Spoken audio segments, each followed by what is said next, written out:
नमस्कार, आमच्या रिपब्लिक 24 न्यूजमध्ये स्वागत आहे। चला तर बघूया आजच्या घडामोडी। नांदेड जिल्ह्याला आज सकाळपासून अक्षरशः सर्वत्र पावसाने झोडपून काढले आहे। आजच्या पावसाचा सर्वात जास्त फटका नायगाव तालुक्याला बसला आहे। नायगाव तालुक्यात ढगफुटी सारखा पाऊस झाल्याने शहरातून वाहणाऱ्या ओढ्याला पूर आला, त्यामुळे सर्व शहर पाण्याखाली गेले होते।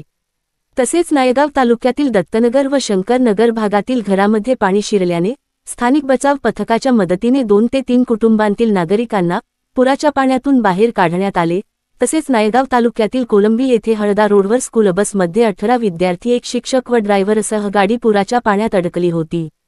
नाल्यावरून भरपूर पाणी वाहत असल्यामुळे गावातील नागरिक, महसूल प्रशासनातील मंडळ अधिकारी, तलाठी व कर्मचारी यांनी मानवी साखळी निर्माण करून या सर्वांना सुरक्षित ठिकाणी हलविले।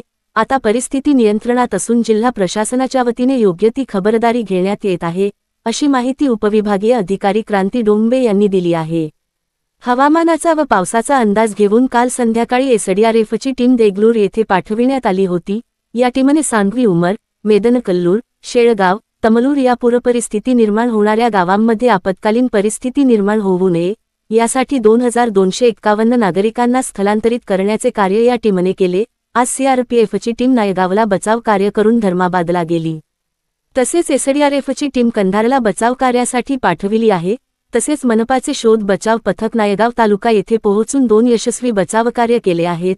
सध्या सर्व जिल्ह्यात काही मंडळात मोठ्या प्रमाणात पाऊस सुरू असून नदी नाल्यांना पूर येण्याची शक्यता नाकारता येत नाही। सर्व नागरिकांनी सतर्क राहावे, असे आवाहन जिल्हा प्रशासनाच्या वतीने करण्यात आले आहे।